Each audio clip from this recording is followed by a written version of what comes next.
New data shows the U.S. economy grew at an annual rate of just 2% in the first quarter of 2026, but Americans are still feeling the economic impact of the war with Iran. On average today, a gallon of regular gas will cost you $4.30. That's almost a 45% increase since the conflict began. And overnight, the price of Brent crude pushed past $120 a barrel. It is the highest price seen in the last 4 years. CBS News chief White House correspondent Nancy Cordes joins us now. Nancy, every time I watch the president, and it was no different yesterday, he says that we're the hottest country. We're so hot right now. But it sometimes strikes me that he is not showing the sense of urgency required to end this conflict in Iran, given that it is really starting to affect Americans' pocketbook. Quite the opposite, Vlad. In fact, yesterday he said that his blockade is working, and he and his senior aides said they're prepared to keep it going for months if that's what it takes to force Iran to the table over its nuclear ambitions. And so yesterday the president said that Iran had submitted a proposal, but that he had rejected it. And that was a proposal that would have reopened the Strait of Hormuz so that oil tankers could start moving in and out again, perhaps bring the cost of gas back down. But he said no, because nuclear ambitions were not a part of that proposal. And so today there is more tough talk being exchanged between the Iranians and the Americans. The Ayatollah releasing a new message saying that the only place that Americans belong when it comes to the Middle East is at the bottom of the ocean. And President Trump said that it is the Iranians who need to back down. Take a listen to what he said in the Oval Office yesterday. Now they have to cry uncle. That's all they have to do. Just say, we give up. We give up. But their economy is really in trouble. So it's a dead economy. But obviously, the economy here in the U.S. is taking a hit as well. In fact, the Federal Reserve Chairman Jerome Powell said yesterday that part of the reason that the Fed did not lower interest rates is because gas prices are on their way up and, he noted, have not peaked yet. All right. Nancy Cordes reporting from the White House for us this morning. Nancy, thank you. You're welcome. So Iran's supreme leader says a new chapter for the Persian Gulf and the Strait of Hormuz is taking shape. In a new statement, he says Tehran is working to eliminate, quote, the enemy's abuses of the waterway, and warned that Americans being, quote, at the bottom of the Persian Gulf waters. This comes as we learn that the Navy's most advanced aircraft carrier will be leaving the region soon. Joining us this morning to discuss is retired U.S. Navy Vice Admiral Robert Murrett, who is currently a professor at Syracuse University. Admiral, always great to have you on the broadcast. So yesterday, or recently, a U.S. official confirmed to CBS News that the USS Ford aircraft carrier and its strike group will head home from the Middle East in the coming days. Do you think that could be a reflection of the state of negotiations or perhaps lack thereof? I would say probably, Vlad Kelly, first, good to see you again. I think it's more a function of the force levels that we've got in the area right now. As you know, we have two other aircraft carriers, the Lincoln and the Bush, and their battle groups, associated battle groups there. And the other point is, you know, Ford has been deployed for about 10 months now. It's at a post-Vietnam era record for the extent of a deployment for a U.S. aircraft carrier just in the last few days. So I think it was time for a turnaround for them. And the forces that we have in the region are sufficient. I wouldn't read too much into it relative to the current back and forth of the negotiations that we're having with Iran.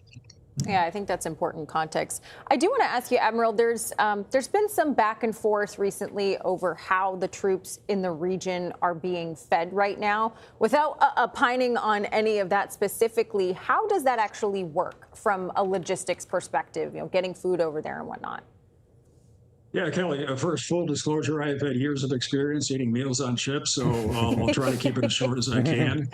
The Navy and their what I call culinary specialists, formerly mess attendants, and the supply corps officers that are responsible for getting food that is good as possible on ships all over the world do a great job. But I can't say enough for all the efforts I've seen by them for so many years in my Navy career. Having said that, there are challenges with especially things like fresh produce and fresh food products. And It tends to be balanced on two factors in particular. One, how close you are to a logistics hub ashore, and having a fleet replenishment ship available to pick up some fresh food and bring it out to the ship pretty quickly.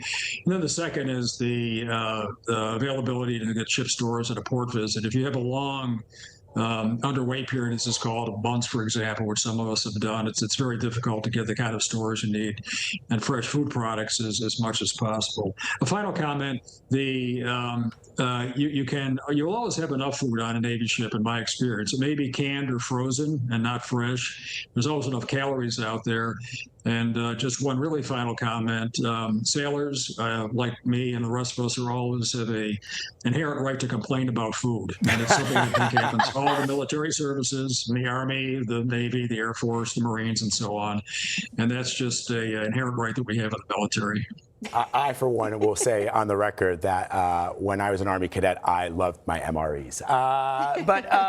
Admiral, let me ask you a question before I let you go. The last time you and I spoke, we were talking in the wake of the of John Phelan, who was the Secretary of the Navy, who had just been ousted. And it's interesting because one of the things that he was trying to do, and this is a man who was a big-time supporter of President Trump, big donor to his reelection campaign, and what he was trying to do is appease President Trump's desire to build a new fleet of battleships, a golden class of battleships. And I guess looking at the hard numbers and looking at what was possible in a country where we don't build a lot of ships anymore, he realized that he was not going to be able to deliver in the time frame that the president wanted. And what I thought was fascinating is President Trump's fascination with battleships, which comes from his childhood love of this old newsreel that we all watched, even I did as a kid, called Victory at Sea. And I didn't realize until I started digging into this that the last battleship that we had in the United States Navy, the USS Missouri, was like built in the 40s or something, right? And so I was trying to understand why the president of the United States, in the way that we think about modern navies, would want battleships. Is that even something that is feasible and necessary in the environment that we're in today?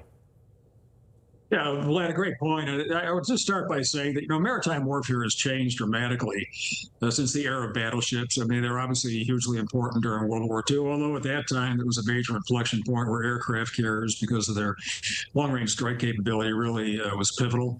I can't speak to why there was an obsession with battleships. I mean, maritime battles are very different in the kind of strike capabilities that we have on all kinds of Navy ships, to include less expensive, more expendable platforms in addition to the more traditional ones. Our big ships that we're seeing today, we need to look to the future. And I'm confident that the ships that we do build, for which there is a long lead time in any class of ships, are going to be ones that are looking to the future and having the most deterrent effect that we could have against near-peer competitors like China and other countries. And they're not going to be battleships. All right. Admiral Robert Murrett, always great having you, sir. Thank you very much. See you, Biden, Kelly. Good wishes. Thank you, sir.